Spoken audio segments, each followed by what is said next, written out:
I saw, what is it, Caleb put out something about Rashaka. No, I know Caleb knows one named Skanka. Skanka, okay, okay, okay. Rashanka, who, Uh-huh. yes, who I know as Prophet Pang. I met him, he's Prophet Pang. They get this Skanka name when him come Kingston and start to go dub club and dancing, and he's Mm-hmm. Prophet Pang. Right? Okay. Prophet Pang is very good with crafts. He make out of coconut, he make your fork and spoon, and Yes. so him very good on them levels there, and within him own Irish, trad him way, you know what I mean? So yeah, that's Prophet Pang. He was ill. He got cancer of the lungs. The tobacco with the herb, and then he has it. And as Rastafari, we are resistant. Some of us don't want to go to the health system at all. And so he didn't go. And then when it got to really bad state, is when he went. And of course, Virgin give him herb oil. We do what we can for him, but he went right down to Pampas State, and Oh this no. Virgin went to link him anointed, and Oh, anointed said anointed. when him said that, yeah, him said that because he was in St. Mary, because that's where Prophet Pang is from. And him said that when him go and him move him, because they move him from like the bed to the chair, just him can get a little exercise. Him say him paper thin.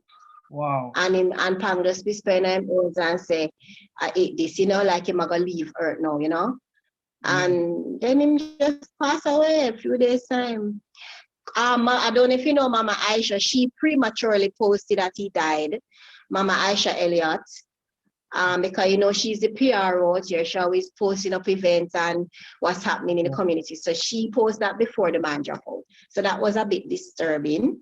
Okay. But as I said, since recently now, just since Friday, I heard Magarna and I said, I don't know if you know Ras Kremlin from the Millennium Council.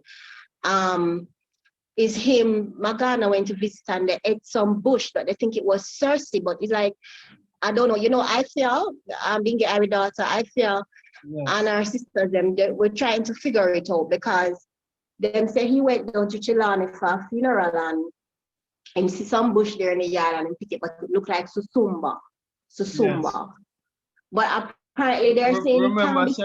Remember said that is one of the reasons why Haitians think we are different because they use susumba in some ritual and they see us eat it, but you have to boil the susumba.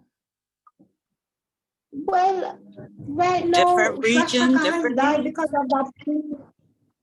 And Kremlin is in the hospital. I just sitting here saying I soon link Aisha to find out how is Kremlin doing and his wife, because he went to visit Kremlin to get some of the crown provisions that he brought up. But Shaka was hungry because when I talked to him son, him say that he was hungry and he was leaving work for forward home. But him just sat there and through the potland and sip up. And now all three of them not well and Shaka already passed away. So we are trying to find out now how Kremlin is doing, because I'm hoping them can pump them stomach, give them some busy, let them vomit. I mean, the hospital just said they don't have the remedy to counteract poison from susumba. But we're thinking that it can be, maybe it's a berry that they mix up for susumba. Maybe it's not susumba. Yeah, the And it's thing. something that look like it and then pick it and eat it. Because you have that, we were researching one name, I think wild berry, and it looks similar to susuma when it's green, but when they're ripe, they get purple. Yes, you have to look. You have to look So where bird that that eat and then something you can't just say you're gonna pick something and just eat it. You have to look where ants are eat, where bird are eat, and those things, cause they are not gonna touch the poison.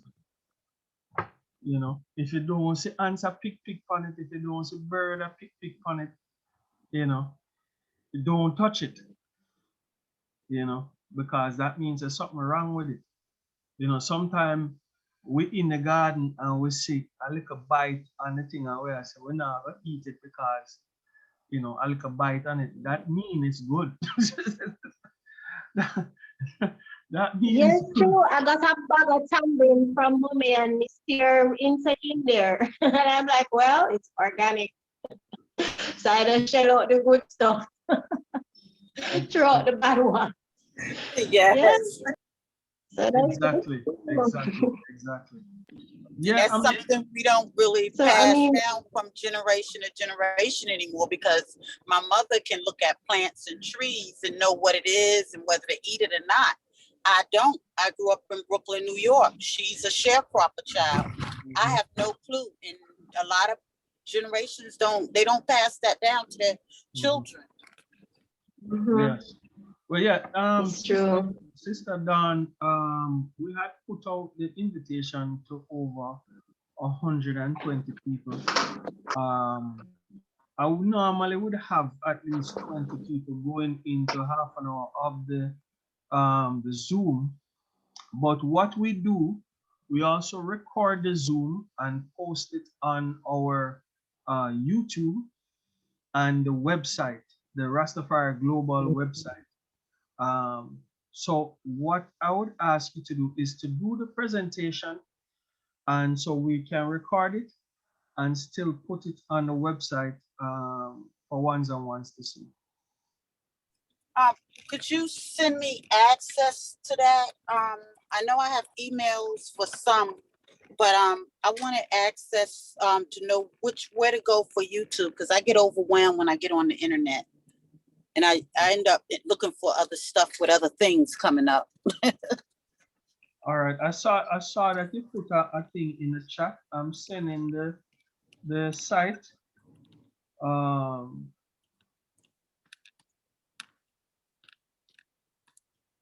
Right. So I just sent the site to you, and you'll be able to access the Zoom, Okay, that's this Zoom recording from from the um from the website, and okay. also you will get a link to the YouTube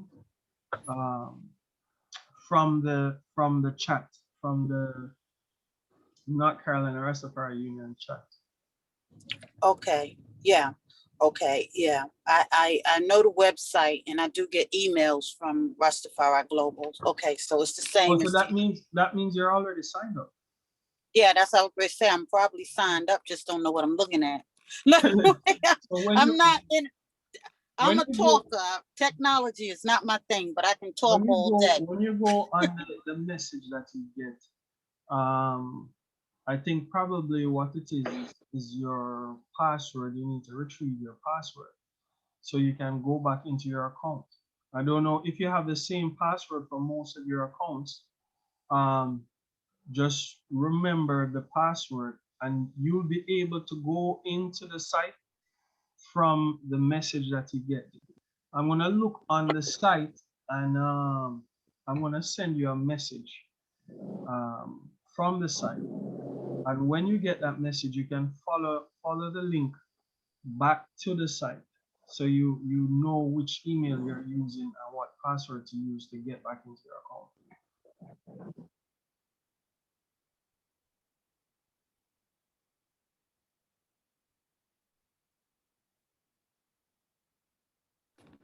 I try and keep certain information with certain emails, but sometimes Okay. Russian, I don't pay attention to what email comes up, and it goes to a different email. So I should be using Essence of Amina, even if my name come up Sabrina Rogers. Amina is my middle name. Okay. All right. I'm gonna send you. So yeah, Sister Dawn, Give thanks. you can start the presentation. Oh no. Okay.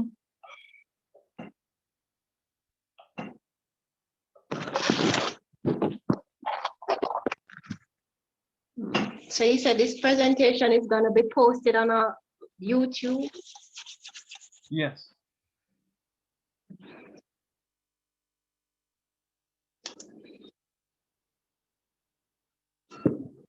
Well, the question was a bit, I found it to be a bit, as simple as it is, a bit challenging. Mhm. Yeah. The inspiration of Empress Menen. So I'm logging on to my server so I can bring it up. Okay.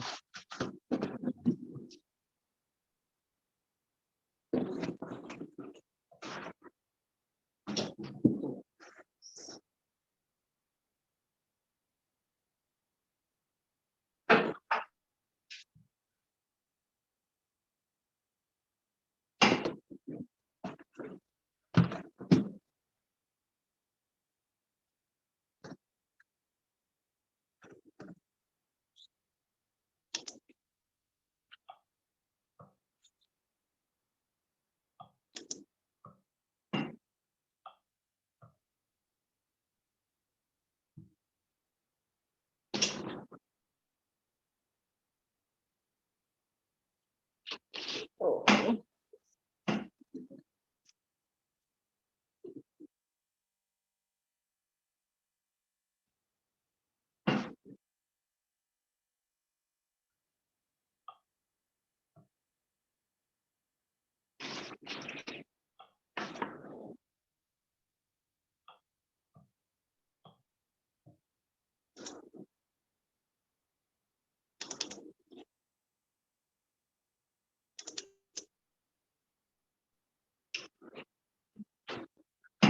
Oh, all right, I'm going to cut it short.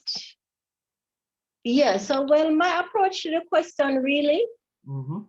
was that I really just went a little bit into looking at, in Sankofa, just picking a few women that we popularly know in history, and also looking at what Empress Menen had done in the introduction. And of course, I highlighted some of the women that inspired me or that have influenced me as a Rastafari, Ayata. I also went into a little bit of history on Empress Menen, picking from different sources. And then I tackled the question. So I didn't really even spend long on it because, as I said, it's a bit personal, but I did try to flesh out some of the things that I have been doing and how it does reflect from the Empress Menen and how Empress Menen had lived, right? So that was really my approach. Okay, so let me put the phone here. And then I'm gonna be reading from the screen here.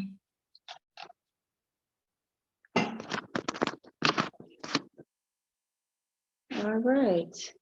So greetings everyone on the Rastafari Global Reasoning. Give thanks Alusa Continue for this invitation on this platform today to share Iris. The question, how has Empress Menen Aspa impacted my life? First, we always have gratitude, so we give thanks and praises unto the Most High, their Majesty Haile Selassie I and Empress Menenai. We give thanks for the strong, determined, faithful, and kind women of the world. We give thanks for the women who are sisters, aunts, mothers, grandmothers, great-grandmothers, auntie mothers, and spiritual guardians. For this year, the International Women's Month mantra is choose to challenge. I choose to challenge and be a brilliant example as that of Queen Omega. I am committed to the well-being of my fellow sisters and brothers of the world and the Rastafari nation. Let us remember that as women, we carry the womb similar to the world as we are the birthing center of life. So it is truly an honor to be a woman. March is cemented in history as a month to celebrate and honor our women, applauding their contribution to history, culture, and society. In Sankofa, let us remember Rosa Parks, a Black seamstress who on December 1, 1955, refused to give up her seat to a white man on a bus in Montgomery, Alabama. Rosa Parks' act symbolizes the woman power of resilience and courage to stand against the system. Let us remember Queen Nanny of the Maroons, an 18th century leader, warrior, and spiritual advisor. She was revered for leading attacks against the British troops and freeing an estimated 1,000 enslaved Africans in Jamaica. Queen Nanny subsequently created a stable community on farming and trading. She is a true example of a female warrior who exhibits great courage and determination to influence lives. Let us remember on Meskerem 24, 1923, October 4, 1930, Empress Menen introduced the first school of its kind, the Empress Menen School for Girls.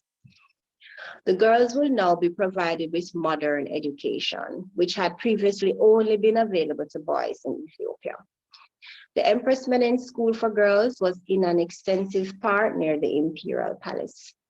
Classes were taught in French, and subjects included the sciences and mathematics, as well as household management, dressmaking, and physical training. Empress Menen fulfilled the mandate to uplift women via education for the greater advancement of the community and the nation at large. So today, I will honor all women, and I will honor my Rastafari mothers, to name a few: Empress Dawn White, Mama Marlene Reynolds, Mama Mitzi Williams, Mama Jennifer Virgo, Empress Cecilia Logan, and Mama Sister Pam from my childhood, who told I that prophecy fulfilled, because I said to her that when I grow up, I will become a Rastafari woman. What type of woman was Empress Menen? Well, from the words of her grandson, His Imperial Highness Ermaya Haile Selassie, taken from the biography of Empress Menen Asfa, edited and compiled by Anjarli Parnell, the Empress was a devout Orthodox Christian whose conduct and character was to a large extent influenced by her religion. Her commitment to her humanitarian work is a testimony to her faith. The Empress served the underprivileged by opening up education to girls. She built orphanages and hospitals and gave freely from her own funds to support monasteries and churches. When Ethiopia fell victim to fascist Italy during the Second World War, the Empress never lost hope and appealed to the world about the suffering of her nation. Throughout her life, despite the personal family losses she endured, the Empress remained the pillar of her family, alongside the Emperor, her nation. The book further states, raised in a devout Ethiopian Orthodox Christian home, Empress Menen would have typically awakened early to go to church on a holiday or on a Saturday or Sunday morning. She would have worn a white cotton dress topped with a rectangular white cotton shawl with perhaps a colorful silken border. Empress Menen was described by His Imperial Majesty in his autobiography, My Life and Ethiopia's Progress, as a woman without any malice whatsoever. I repeat, a woman without any malice whatsoever. A few highlights taken from the British Museum. Crowned in 1930, patron of Ethiopian Red Cross, patron of Ethiopia's Women's Charitable Organization, founder of the Empress Menen School for Girls in Addis Ababa. As I said before, she was devoted to the Ethiopian Orthodox Church, and she renovated and endowed many churches in Ethiopia and the Holy Land. Most notably the St. Raguel Church in Addis Ababa, Kidani Miret in Entoto, and the Holy Trinity Monastery on the River Jordan. I don't like to say exiled, but she was exiled from Ethiopia along with His Majesty in 1936 to 1941. While in exile, she prayed at the Church of Nativity at Bethlehem, pledging her crown in return for the liberation of her country. In 1941, her imperial crown was sent to the Church of Nativity. Wikipedia states Empress Menen performed perfectly in the role of Empress Consort. In her public role, she combined religious piety, concern for social causes, and support for development schemes with the majesty of her imperial status. Outwardly, she was a dutiful wife, visiting schools, churches, exhibitions, and mud fairs, attending public and state events at her husband's side or by herself. She took no public stand on political or policy issues. Behind the scenes, however, she was the emperor's most trusted advisor, quietly offering advice on a whole range of issues. So we are at the question, how has Empress Menen impacted my life? Having read, refreshed my iris, and trotting as a Rastafari Empress for the past 16 years, how am I influenced by Queen Omega? I am influenced by her regal stature and devotion to faith. Empress Menen is an example for Anai to emulate and is hailed as Queen Omega, thus symbolizing the fullness of Anai as a royal woman. Empress Menen is devoted to her faith as an Orthodox Christian, as Anai am devoted to Anai faith as a Rastafari Ayata. I have been through the rites of passage of the Orthodox faith. My baptismal name is Wolete Haimanot, daughter of faith, baptized on September 30, 2012. When I look upon Empress Menen picture, which I had before, I do feel a warmth and a comfort.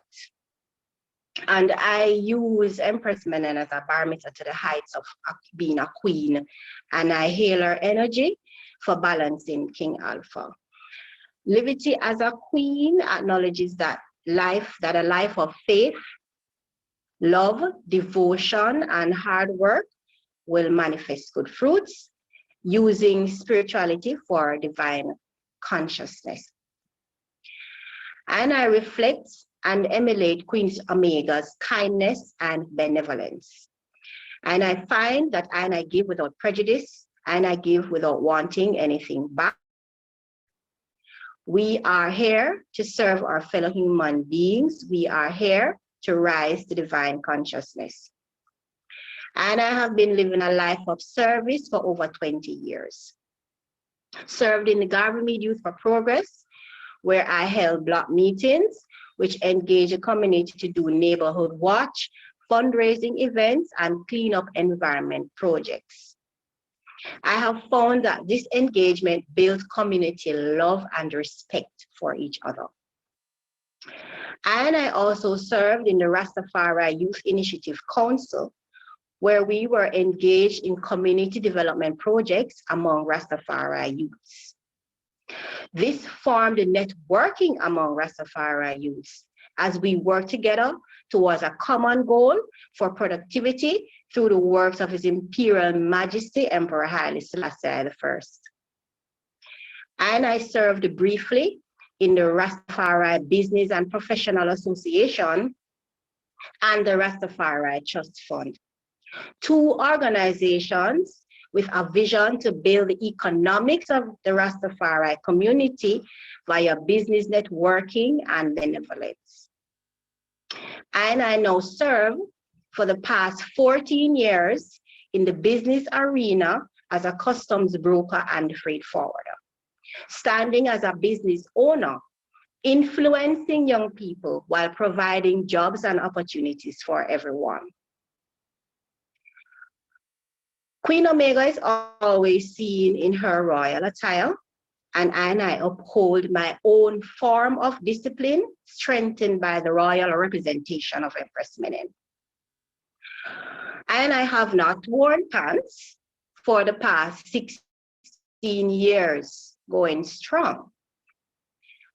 And I believe, and I beam and radiate my inner divinity by adorning my outer garments with garments that befit my royal form. I avoid dressing in clothing of my masculine counterparts, for then I blindly surrender my power, my sacred feminine tools. Why surrender? To the European style of contact lenses and tight pantses and tights and bikinis and rider shorts. I do not subscribe to the modern pants wearing vibrations as a Rastafari queen. I believe the womb is less restricted and better able to breathe with a long flowing skirt. It takes great discipline being a holistic queen, and I hold firm to the ancient order of dress as a Rastafari woman. In my closing remarks, Empress Menen resonates at a high metaphysical vibration, of which I am grateful to be able to tap into this frequency and be blessed. Anna will continue to trod as a Rastafari Ayata, holding firm to my queenly duties. Open to the messages from the ascended masters through the powers of the I Majesties. Let us hold firm to the creed. Let the hungry be fed, the naked clothed, the sick nourished, the aged protected, and the infants cared for. Give thanks every time, Rastafari. Rastafari. Haile Selassie first. Rastafari. Give thanks. I love that, sister. Oh, I love that. Oh, I never heard that before. I sent you an email to send me that so I can read and reread it. You know, I never heard it in whole. Yeah, and it reminds me. Send your email in the chat so the sister can get the email and I can correspond. I sent it to her. Let me send it to you. Yeah, because it reminds me growing up in the Holiness Church, we wore white, and I hold close to that. And the more I hear about, Empress and the Emperor and so many of our elders and ancestors, it reminds me of Big Mama and what she raised us as, even during slavery, what we and the other struggles, what we hold close to. So I just give thanks for sharing that. It just reminds me of my grandmama. Yeah, powers gone. Thanks. I mean, for everyone that I guess eventually will see this on YouTube and so forth, I want to kind of pull out the discussion a bit more on a thing that you said about wearing pants as an empress. What do you think about I guess going out in the bush, in the land, or God forbid, but in time of war? Do you think that a special garment should be made? I noticed that the Muslims made a kind of dual skirt pants type of garment, and also for swimwear. Do you think that is appropriate, or do you think that basically your dress code goes to the activity that you're doing at the time? Yes. Okay. Yes.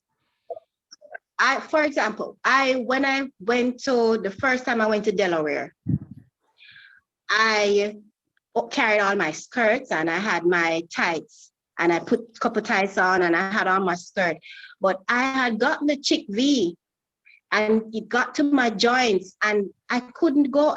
When I came back down from Delaware, I was in a wheelchair. Wow. So I said, no, it seems as if I have to get some pants when I go back there and wear some pants. And so I had to, when I visited again, I buy up a lot of jeans pants and I go over there and I wear them over there. Right? But when I come back to Jamaica, there's a girl that sells out at the light. And I say, hey, so I'm go up Friday and I'm buy one bag of jeans, but I don't wear pants.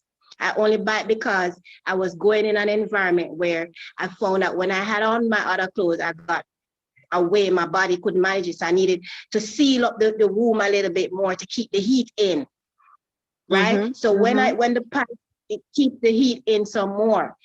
Right. But in terms of how I dress, if I'm going somewhere environmentally friendly, I'm gonna be in my royal wear. And for the beach, I wear a swim dress. I don't wear bikini, I wear a swim dress. You know, I'm very modest. That is just how I, you know, keep my aura up, you know. I don't believe in all of that exposure and that kind of lifestyle. I don't subscribe to that. No, that is right. That is You know, and I love to because see the daughters hold that energy firm within themselves, you know, that if I'm in the tropics, I'm blessed to be in this island and I can dress my regal way, you know. If I'm in the cold, some girls, they wear the jeans pants and the thing over it. Same way, because they still want to hold that full circle, you know, and that queenly appearance. So, you know, there are ways. So, yeah.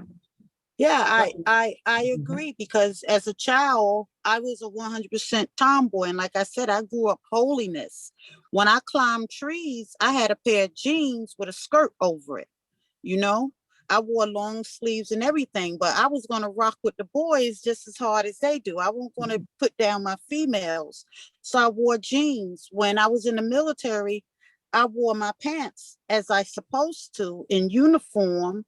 But I also wore, when I got off duty, I put on my skirts immediately. I stayed in uniform. I think Islam calls that dunya. When you're in the belly of the beast, you have to accommodate and to assimilate according to your needs to protect yourself and your family. You know, and like you said, when I went on the land, I got a tick. A tick. I had to go to the hospital. I had like 5 or 6 of them before we went to the bathroom, very close to my, you know, very close. So I knew then I had to wear pants when I go in the field again. So what was that? What was that like?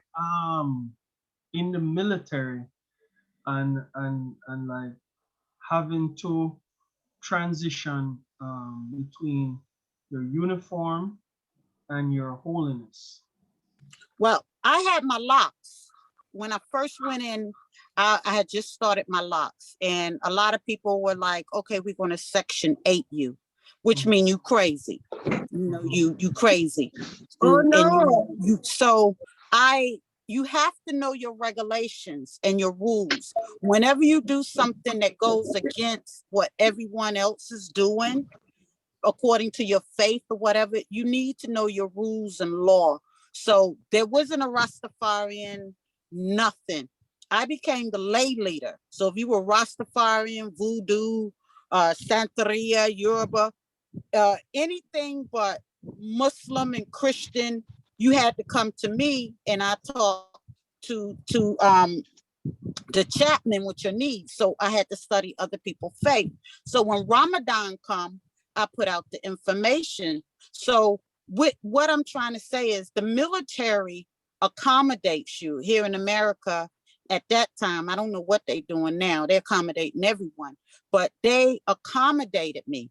If I ate before sup, they let me go to the cafeteria and everything available to me. If I ate, the sun was down, they accommodated me. On my dog tags, you know, I had Judea Muslim. And they was like, well, what does that mean? I said, well, I start from the beginning and I don't stop until I'm finished with the end. I don't drop nothing. I don't break nothing. I said, but I'm Orthodox, you know. And they was like, well, then you Christian. I said, no, I gave them what I knew according to the Bible. And I told them, well, just read the Nazarene law. And I said, and anything you want from Islam, you need to contact Alexandria, Virginia headquarters for Muslims, because they're guiding me. Actually, as a Rastafari, they were supporting me in what I was doing. You understand? So you got to find your resources and support. They didn't bother me. Nobody bothered me. When I had my locks, I just got a bigger a bigger hat to put all my locks in. It had to be above my my collar, and it had to be wrapped up, so I had to take my hat off. So I was covered, and when I took my wrap off, my head was still covered. You know, you just got to know your laws, your rules and regulations. So when somebody that don't know, I noticed that about 2 years ago. I think they actually made something saying that they cannot discriminate on the basis of your hairstyle. no, And Rastafari or locks was included in the law. yeah, so they were kicking us out. I have actually seen here in DC and in New York, sistrins and brethren with locks in police uniform Yes, and fireman. and firemen. And Yeah. I understand that one of the brigadier generals of the army is a Jamaican, and she I don't know if it's sister lock she have, but she look like she have some type of locks. This is I think they said is the first female black brigadier general in the U.S. Army. Is a Jamaican lady, and I don't know. Jamaicans are great. Yes, I don't know if it's sister locks or locks, but you know, so they have made some provisions in the law for us, in a sense. And Right. I guess you have been through it, and Yeah. as you said, you know, holding your crown as a royal empress, and holding your arms. Yeah. You know, I so couldn't wear a white wrap because I usually wear white as much as possible.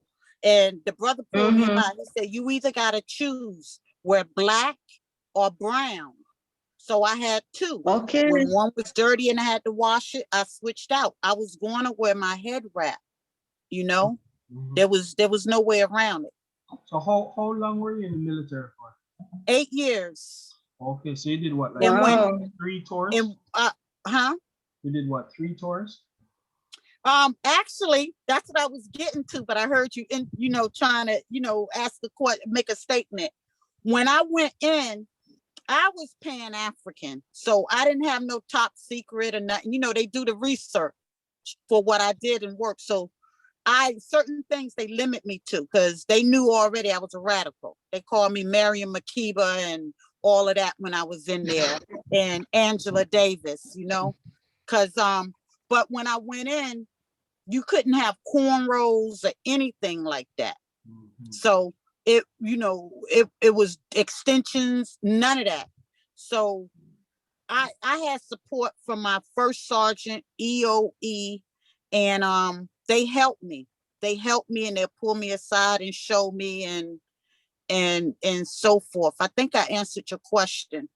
Yeah. Oh, I know what it was. They said that because of my locks, I couldn't go overseas for war, and because of my attitude. So I give thanks that they wouldn't send me over for Desert Storm, because I went in for Desert Storm, and they refused to send me simply because I had locks. Yeah, that's very funny. That's very funny. So that was maybe the helmet can't fit on your head. The helmet can't fit on your head. The helmet to protect your head. And they'll be able to see you won't be able to protect your head. I mean, I don't know why they wouldn't send you. Or they think you'd probably try and create some kind of revolution over there. You unmute your mic. That I was the ideal soldier because I came from a military family, but I was also the first female going in. And because of my insight and my knowledge of certain things, they asked me, how did I feel about Desert Storm? I said, well, my enemies are right beside me. They're not overseas. I said, I can name them in this room right now. Some black and some white. I don't think it matters where they from. And the brother said, what do you mean? I said, look, I said what I said and I meant what I said. You send me to a country, nobody has done me wrong, like Vietnam and my father. I said, I'm going to protect myself from y'all. I said, that's all I got to say. I said, because this is where my enemy at. So they said, well, Specialist Rogers, we can't send you overseas. You got to stay here. You just make patterns. So they never sent me. I was straight up. I said, I serve my country. I'm loyal, red-blooded American. I said, but I got sense. I'm not a robot. I got sense and I read. And I told him, and then the guy pulled me aside and he asked me, you know, certain things. I said, no, I don't believe in black on black crime. I said, but I do believe on black protection and motivate and developing the country and protecting my youth, my elder, my handicap and everything. I said, that's how I see things. I said, so my work is here in America. And I simply put it like that. He said, so where do you get that idea? I said, my daddy, who's Vietnam veteran. I said, also, I'm Pan-African. I said, no other way to look at it. Yeah, no, you're absolutely right. And being Pan-African is against the military because you're going to upset the system. Yeah. You're not, that means you're not Pan-American. If you're Pan-African. That's right. I had to make it clear. I said, I'm 100% American. I was here before you. Because my family we were Black Indian and we was mixed with Africans, just like Jamaica and anywhere else. We were here already. Okay, that's why they called in the West Indies Indios and all of that. You know, so let's just be clear. I'm African first, even if I never been there. And even as an India, Queen Khalifa and all of them were Muslim, Moors. They were Africans here in America. And we called them Indians, indigenous. So I'm African first. There was a prince that came over, and he was actually looking for some of his people, you know, and so they omit that part of history. And I guess because it was before Christopher Columbus, in the 12th century, it's documented that a prince came over here and he was looking for his people. You know, I guess they got lost at sea or whatever. And so he ended up coming here, and then he wouldn't leave. So his father came looking for him. And this is all before Christopher Columbus, but they don't want to. I mean, I spent some time in Guatemala. I lived 2 years in Guatemala. Oh, wow. And one of the research that I was doing is the Olmecs. And I'm sure you've seen those statues in Central America with the big heads, with the big nose. You know, just like Africa and the pyramids and everything. I have an uncle that's Guatemalan. Right. So those people came from Africa, and they helped to establish the Mayan civilization. That's right. Those were the people who invented corn. That's right. You know, they took there was a particular grass that was in Central America, and they modified it, and they created corn. And the funny thing about this cycle of life is that corn is one of the #1 crops in Africa right now. Wow. So it ended up going full circle. Yeah, but, we bought rice here. As Africans, we bought rice here. Yeah, exactly. In our cornrows. We put it in our cornrows and smuggled our seeds in from our country. Yeah. And wherever we was from, the Caribbean, wherever. And herb. Right. It was everywhere, you know. at one time, yeah. and Herb. But what I'm gonna do now, I'm gonna go back to the documentaries of Empress Menen. There was a lot of information that I was Yes. getting about Empress Menen. So I'm gonna share the screen again, and I'm gonna go back into the documentaries of Her Imperial Majesty.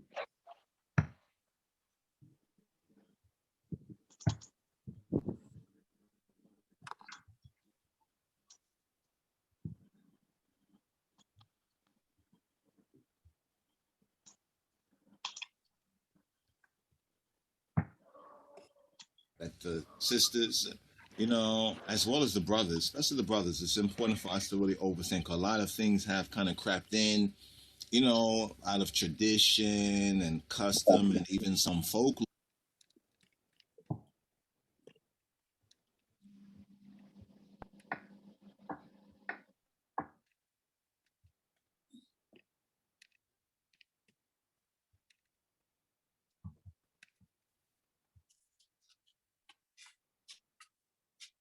Focus and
Empress Dawn, I was growing up, I don't know, my mother had a thing for Jamaican men, huh? And I grew up with Jamaican women, Panamanian women, and everything.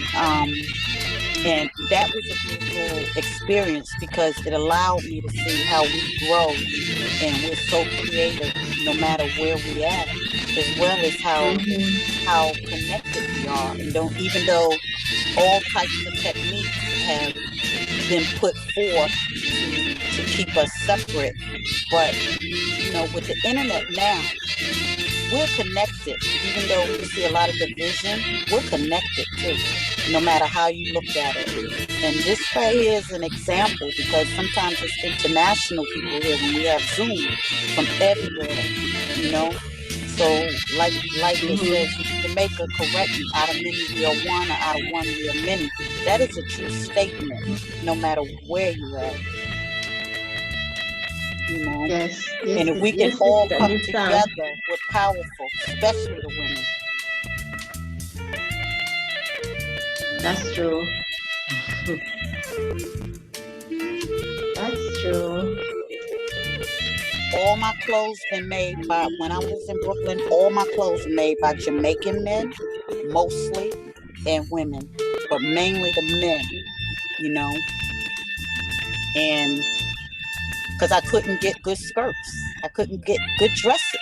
Everything was mini, split. I couldn't do it. armpits. I couldn't do it. So, I went before I used to travel. I get my clothes overseas. I used to travel and go to Miami and get some skirts there. And when I went to Delaware, I got some skirts there. And I can't find a good dress like out here. And I give thanks to our brethren that comes from Ghana, Bingi Sean. Oh my, when Bingi Sean comes visit for the music conference, I get nice pieces, you know, but yeah, Have to be creative. I did some shopping the other day, and it's a lot of money. They want a lot of money Yeah, out here for people. yeah. If you can't get it made, you gotta go. They got the maxi skirts and everything, but they're too long because the skirt shouldn't drag the floor. You don't want bathroom stuff all on your skirts when you walk in. You don't need no bathroom stuff on you. Yeah. You know. So I go to Islamic websites and I get the Oh, maxis, but you still need a shirt. That's another struggle that we as sisters have, trying to protect ourselves with our garments. hmm. Society doesn't accommodate us with that. They want us to look a certain way. So that's a struggle within us as a society. Okay.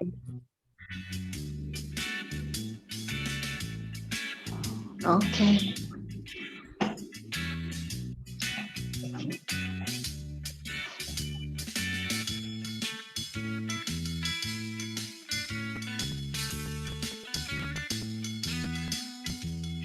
Alright, I'm trying to send the email here. I'm right now in my email, attaching it to send you the presentation.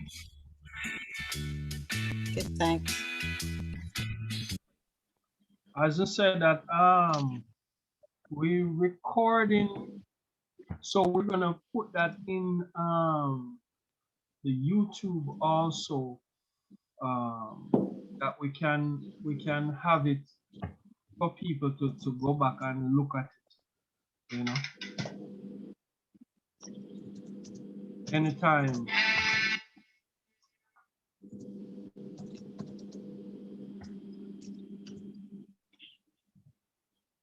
Yeah, as a matter of fact, I'm going to stop recording and go back to the